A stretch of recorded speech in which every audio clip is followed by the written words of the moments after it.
मंच पर विराजमान वित्त मंत्री जी, वित्त राज्य मंत्री जी, आरबीआई के गवर्नर, नाबार्ड के chairman, deposit insurance and credit guarantee corporation और देश के विशाल बैंकिंग समूहों के सभी अधिकारीगण, अलग अलग राज्यों में अनेक स्थानों पर उपस्थित मंत्रिपरिषद के मेरे साथी, वहां के सांसद, विधायक और वहां रहने वाले सारे डिपॉजिटर्स, हमारे सभी जमाकर्ता भाई और बहनों, आज देश के लिए, बैंकिंग सेक्टर के लिए और देश के करोड़ों बैंक अकाउंट होल्डर्स के लिए बहुत ही महत्वपूर्ण दिन है। दशकों से चली आ रही एक बड़ी समस्या का कैसे समाधान निकाला गया है, आज का दिन उसका साक्षी बना है। आज के आयोजन का जो नाम दिया गया है, उसमें डिपॉजिटर्स फर्स्ट, जमाकर्ता सबसे पहले की भावना को सबसे पहले रखना और इसे और सटीक बना रहा है।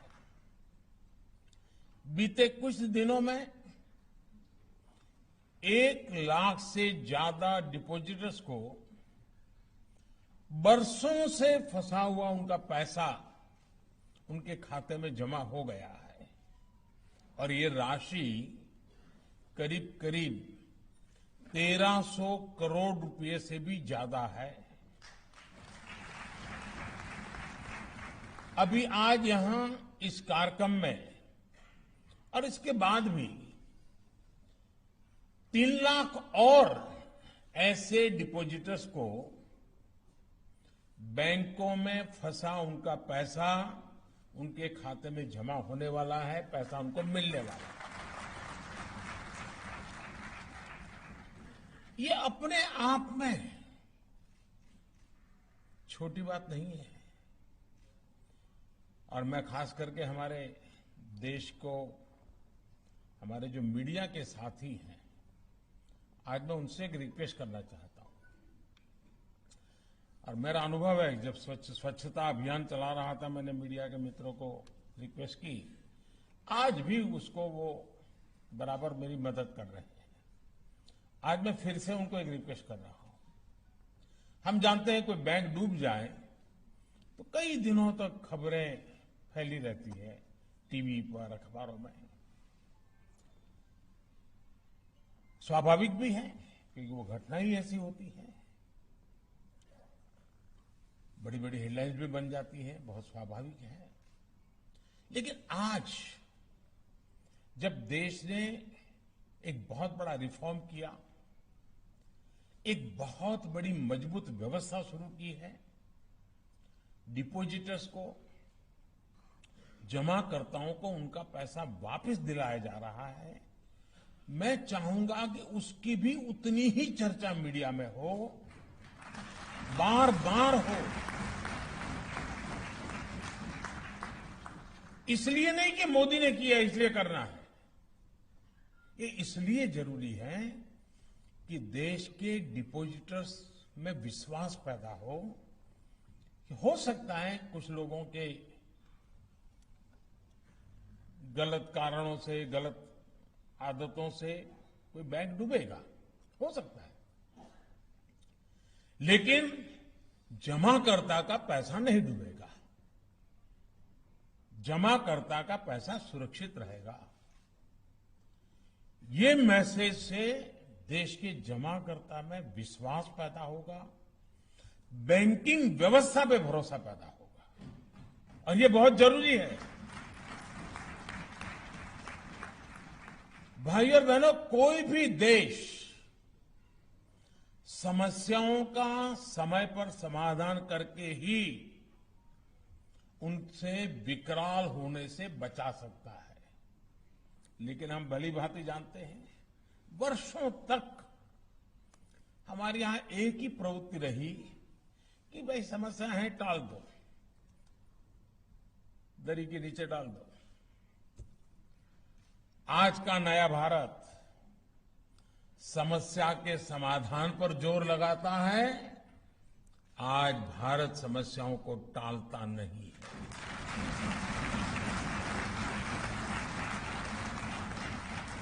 आप जरा याद करिए, एक समय था जब कोई बैंक संकट में आ जाता था तो डिपॉजिटर्स को, जमाकर्ताओं को अपना ही पैसा, ये पैसा उनका खुद का है, जमाकर्ता का पैसा है, उनका खुद का पैसा पाने में नाकों दम निकल जाता था। कितनी परेशानी उठानी पड़ती थी और चारों तरफ जैसे हाहाकार मच जाता था। और ये बहुत स्वाभाविक भी था। कोई भी व्यक्ति बहुत विश्वास के साथ बैंक में पैसा जमा कराता है, खासकर हमारे मध्यम वर्ग के परिवार, जो फिक्स सैलरी वाले लोग हैं, वो फिक्स इनकम वाले लोग हैं, उन लोगों के जीवन में तो बैंक ही उनका आसरा होती है। लेकिन कुछ लोगों की गलत नीतियों के कारण जब बैंक डूबता है तो सिर्फ इन परिवारों का सिर्फ पैसा नहीं फंसता था, एक तरह से उनकी पूरी जिंदगी ही फंस जाती थी। पूरा जीवन एक प्रकार अंधकार सा लगता था। क्या करेंगे? बेटे बेटी को कॉलेज की फीस भरनी है, कहां से भरेंगे? बेटी की शादी करनी है, कहां से पैसा लाएंगे? किसी बुजुर्ग का इलाज कराना है, कहां से पैसा लाएंगे? अभी बहन जी मुझे बता रही थी, उनके परिवार में हार्ट का ऑपरेशन कराना था, कैसी दिक्कत आई और अब ये कैसा काम हो गया। इन सवालों का पहले कोई जवाब नहीं होता था। लोगों को बैंक से अपना ही पैसा ये प्राप्त करने में, निकलवाने में बरसों लग जाते थे। हमारे गरीब भाई बहनों ने, निम्न मध्यम वर्ग के लोगों ने, हमारे मध्यम वर्ग ने दशकों तक इस स्थिति को भोगा है, सहा है। विशेष रूप से कोऑपरेटिव बैंकों के मामले में समस्याएं और अधिक हो जाती थी। आज जो लोग अलग अलग शहरों से इस कार्यक्रम में जुड़े हैं, वो इस दर्द, इस तकलीफ को बहुत अच्छी तरह समझते हैं। इस स्थिति को बदलने के लिए ही हमारी सरकार ने बहुत संवेदनशीलता के साथ फैसले लिए, रिफॉर्म किया, कानून में बदलाव किया। आज का ये आयोजन उन फैसलों का ही परिणाम है। और मुझे बराबर याद है, मैं मुख्यमंत्री रहा हूं और कोई बैंक में तूफान खड़ा हो जाता था तो लोग हमारा ही गला पकड़ते थे। या तो निर्णय भारत सरकार को करना होता था या उस बैंक वालों को करना था, लेकिन पकड़ते थे मुख्यमंत्री को। हमारे पैसों का कुछ करो हमारा। मुझे काफी परेशानियां उस समय रहती थी और उनका दर्द भी बहुत स्वाभाविक था। और उस समय मैं भारत सरकार को बार बार रिक्वेस्ट करता था कि 1 लाख रुपया की राशि हमें 5 लाख बढ़ानी चाहिए, ताकि अधिकतम परिवारों को हम सेटिस्फाई कर सकते हैं। लेकिन खैर, मेरी बात नहीं मानी गई। उन्होंने नहीं किया तो लोगों ने ही किया, मुझे भेज दिया यहां।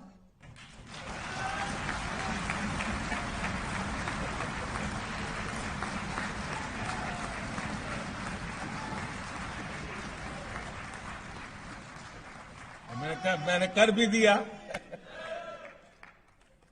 साथियों, हमारे देश में बैंक डिपॉजिटर्स के लिए इंश्योरेंस की व्यवस्था 60 के दशक में बनाई गई थी, यानी उसको भी करीब 60 साल हो गए। पहले बैंक में जमा रकम में सिर्फ 50,000 रुपये तक की राशि पर ही गारंटी थी। फिर इसे बढ़ाकर 1 लाख रुपया कर दिया गया था। यानी अगर बैंक में डूबा जो डिपॉजिटर्स के पैसे जमाकर्ताओं को 1 लाख रुपया तक तो मिलता था, लेकिन वो भी गारंटी नहीं कब मिलेगा, 8-8, 10-10 साल तक वो मामला लटका रहता था, कोई समय सीमा नहीं थी। गरीब की चिंता को समझते हुए, मध्यम वर्ग की चिंता को समझते हुए हमने इस राशि को 1 लाख से बढ़ा करके 5 लाख रुपया कर दिया। यानी आज की तारीख में कोई भी बैंक संकट में आता है तो डिपॉजिटर्स को, जमाकर्ताओं को 5 लाख रुपये तक तो जरूर वापस मिलेगा। और इस व्यवस्था से लगभग 98% लोगों के अकाउंट्स पूरी तरह से कवर हो चुके हैं, यानी 2% को ही थोड़ा थोड़ा रह जाएगा। 98% लोगों का जितना पैसा उन्होंने है वो सारा कवर हो रहा है। और आज डिपॉजिटर्स का लगभग ये आंकड़ा भी बहुत बड़ा है। आजादी का 75 साल चल रहे हैं, अमृत महोत्सव चल रहा है। ये जो हम निर्णय कर रहे हैं ना, इससे 76 लाख करोड़ रुपए पूरी तरह इंश्योर्ड है। 76 लाख करोड़ रुपया, इतना व्यापक सुरक्षा कवच तो विकसित देशों में भी नहीं है। साथियों, कानून में संशोधन करके, रिफॉर्म करके एक और समस्या का समाधान करने की कोशिश की है। पहले जहां पैसा वापसी की कोई समय सीमा नहीं थी, अब हमारी सरकार ने इसे 90 डेज, 90 दिन, यानी कि 3 महीने के भीतर ये करना ही होगा, ये कानूनन तय कर लिया। यानी हमने ही सारे बंधन हम पर डाले हैं, क्योंकि इस देश के सामान्य मानव, इस देश के मध्यम वर्ग की, इस देश के गरीब की हमें चिंता है। इसका मतलब यह हुआ कि अगर बैंक वीक हो जाती है, बैंक अगर डूबने की स्थिति में भी है, तो 90 दिन के भीतर जमाकर्ता को उनका पैसा वापस मिल जाएगा। मुझे खुशी है कि कानून में संशोधन के 90 दिन के भीतर ही हजारों डिपॉजिटर्स के क्लेम सेटल भी किए जा चुके हैं। साथियों, हम सब बड़े बड़े विद्वान, बुद्धिमान, अर्थशास्त्री जो बात को अपने अपने तरीके से बताते हैं, मैं अपनी सीधी सादी भाषा में बताता हूं। हर कोई देश प्रगति चाहता है, हर देश विकास चाहता है, लेकिन ये बात हमें याद रखनी होगी कि देश की समृद्धि में बैंकों की बड़ी भूमिका है।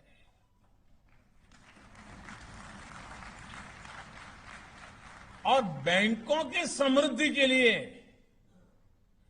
डिपॉजिटर्स का पैसा सुरक्षित होना वो भी उतना ही जरूरी है। हमें बैंक बचाने हैं तो डिपॉजिटर्स को सुरक्षा देनी ही होगी और हमने ये काम करके बैंकों को भी बचाया है, डिपॉजिटर को भी बचाया है। हमारे बैंक जमाकर्ताओं के साथ साथ हमारी अर्थव्यवस्था के लिए भी भरोसे के प्रतीक है। इसी भरोसे, इसी विश्वास को सशक्त करने के लिए बीते सालों से हम निरंतर प्रयास कर रहे हैं। बीते वर्षों में अनेक छोटे सरकारी बैंकों को बड़े बैंकों के साथ मर्ज करके उनकी कैपेसिटी, कैपेबिलिटी और ट्रांसपेरेंसी हर प्रकार से सशक्त की गई है।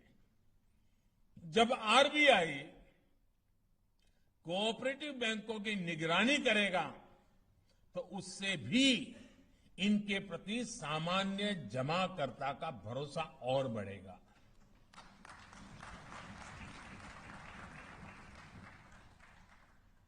हमने कोऑपरेटिव की एक नई व्यवस्था की है, नई मिनिस्ट्री बनाई है। इसके पीछे भी कोऑपरेटिव संस्थाओं को ताकतवर बनाने का इरादा है।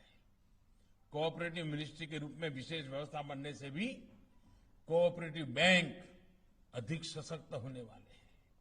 साथियों, दशकों दशक तक देश में यह धारणा बन गई थी कि बैंक सिर्फ ज्यादा पैसे वालों के लिए होता है।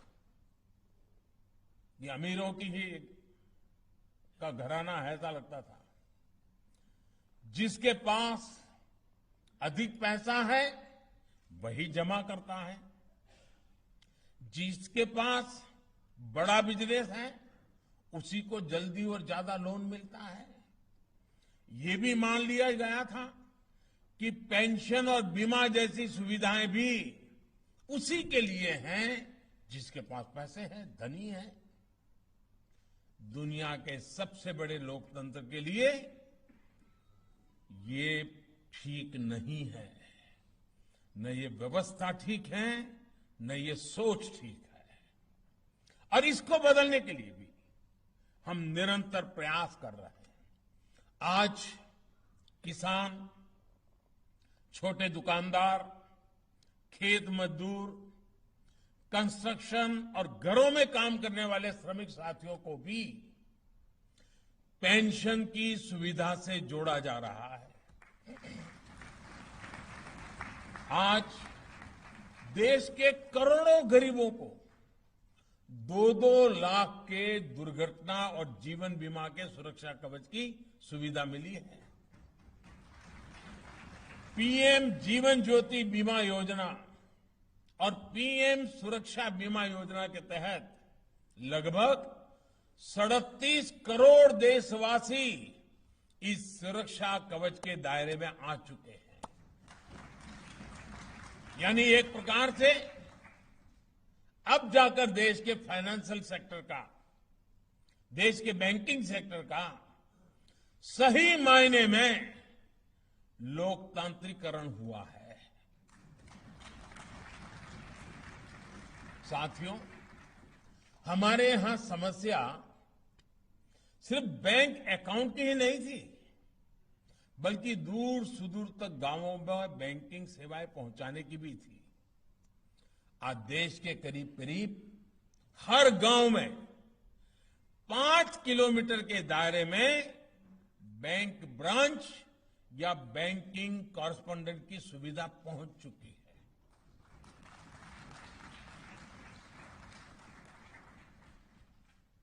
पूरे देश में आज लगभग 8.5 लाख बैंकिंग टच पॉइंट्स हैं।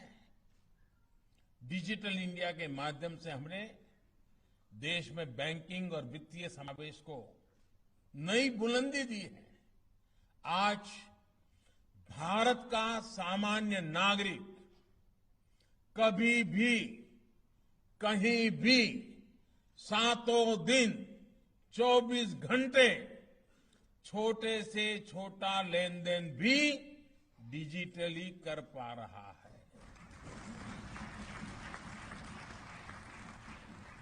कुछ साल पहले तक इस बारे में सोचना तो दूर, भारत के सामर्थ्य पर अविश्वास करने वाले लोग इस बात का मजाक उड़ाया करते थे।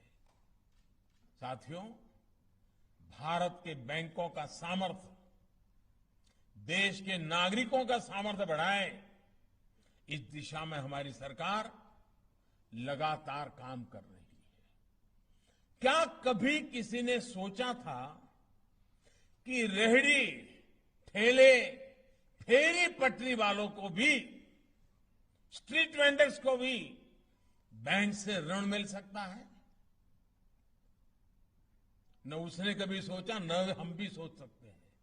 लेकिन आज मुझे बड़े संतोष के साथ कहना है, आज ऐसे लोगों को स्वनिधि योजना से ऋण भी मिल रहा है और वो अपने व्यापार को भी बढ़ा रहे हैं।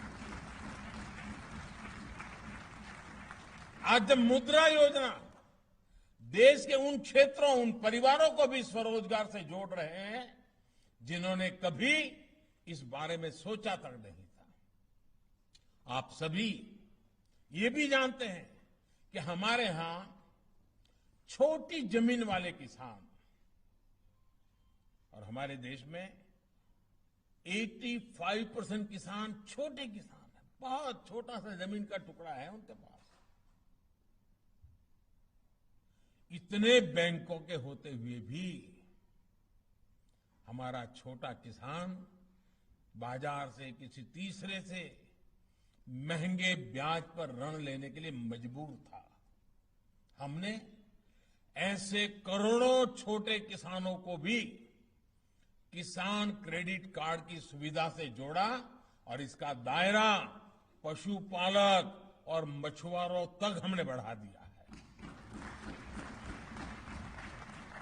आज बैंकों से मिला लाखों करोड़ रुपए का आसान और सस्ता ऋण इन साथियों का जीवन आसान बना रहा है।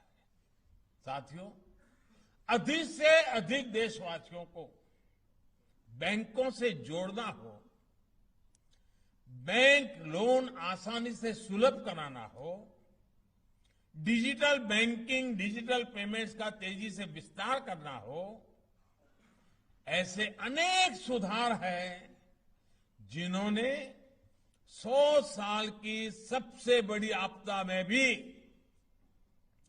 भारत के बैंकिंग सिस्टम को सुचारू रूप से चलाने में मदद की है।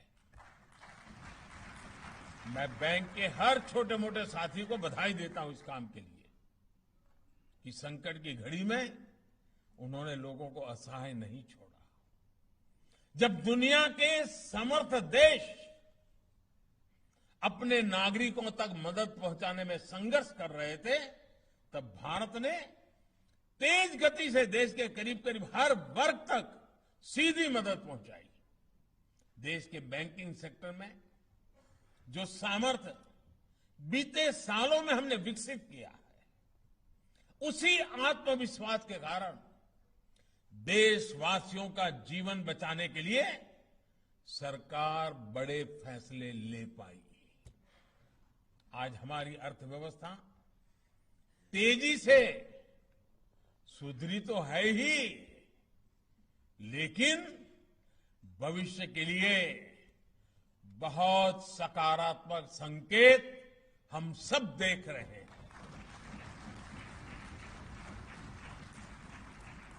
भाई और बहनों, फाइनेंशियल इंक्लूजन और ease of access to credit का सबसे बड़ा लाभ अगर हुआ है तो हमारी बहनों को हुआ है, हमारी माताओं को, हमारी बेटियों को हुआ है। ये देश का दुर्भाग्य था कि आजादी के इतने दशकों तक हमारी अधिकतर बहनें, बेटियां इस लाभ से वंचित रही।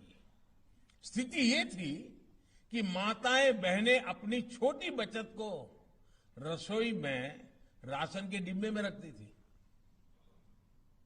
उसके लिए पैसा रखने की जगह वही थी, अनाज के अंदर रखे रखना। और कुछ लोग तो इसे भी सेलिब्रेट करते थे। जिस बचत को सुरक्षित रखने के लिए बैंक बनाए गए हैं, उसका उपयोग आधी आबादी न कर पाए, ये हमारे लिए बहुत बड़ी चिंता थी। जनधन योजना के पीछे इसी चिंता के समाधान का भी अहम रोल रहा है। आज इसकी सफलता सबके सामने है। जनधन योजना के तहत खुले करोड़ों बैंक अकाउंट में से आधे से अधिक बैंक अकाउंट हमारी माताओं बहनों के हैं, महिलाओं के हैं। इन बैंक अकाउंट्स का महिलाओं के आर्थिक सशक्तिकरण पर जो असर हुआ है, वो हमने हाल में आए नेशनल फैमिली हेल्थ सर्वे में भी देखा है। जब ये सर्वे किया गया, तब तक देश में लगभग 80% महिलाओं के पास अपना खुद का बैंक अकाउंट था। सबसे बड़ी बात यह है कि जितने बैंक अकाउंट शहरी महिलाओं के लिए खुले हैं, लगभग उतने ही ग्रामीण महिलाओं के लिए भी हो चुके हैं। ये दिखाता है कि जब अच्छी योजनाएं डिलीवरी करती हैं, तो समाज में जो असमानताएं हैं, उनको दूर करने में भी बहुत बड़ी मदद मिलती है। अपना बैंक अकाउंट होने से महिलाओं में तो आर्थिक जागरूकता तो बढ़ी ही है, परिवार में आर्थिक फैसले लेने की उनकी भागीदारी भी विस्तार हुआ है। अब परिवार कुछ निर्णय करता है तो मां बहनों को बिठाता है, उनका ओपिनियन लेता है। साथियों, मुद्रा योजना में भी लगभग 70% लाभार्थी महिलाएं हैं। हमारा ये भी अनुभव रहा है, जब महिलाओं को ऋण मिलता है तो उसको लौटाने में भी उनका ट्रैक रिकॉर्ड बहुत ही प्रशंसनीय है। उनको अगर बुधवार को पैसा जमा करने की आखिरी डेट है, तो सोमवार को जाकर के दे आती हैं। उसी प्रकार से सेल्फ हेल्प ग्रुप, स्वयं सहायता समूहों का प्रदर्शन, ये भी बहुत बेहतरीन है।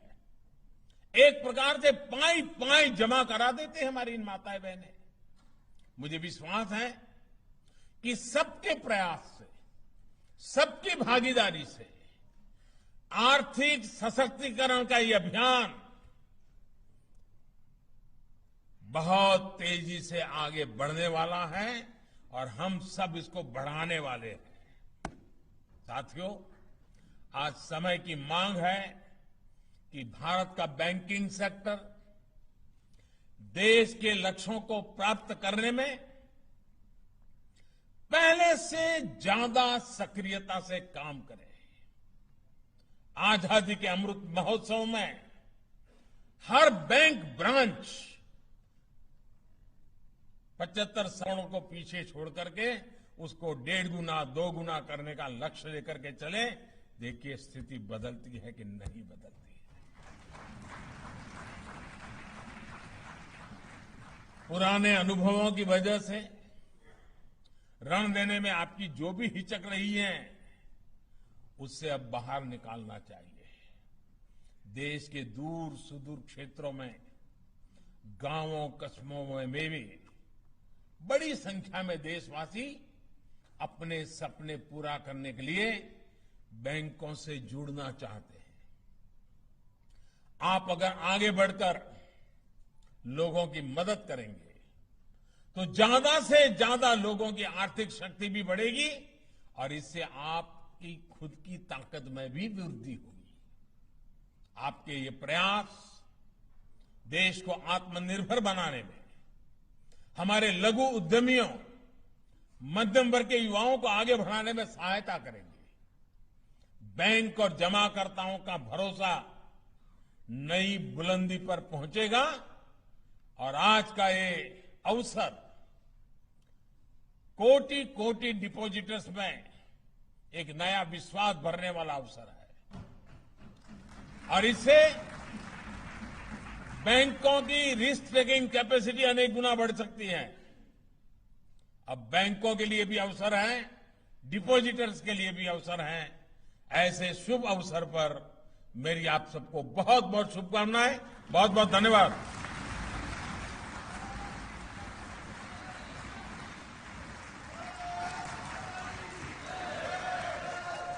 बोले सोनिहार।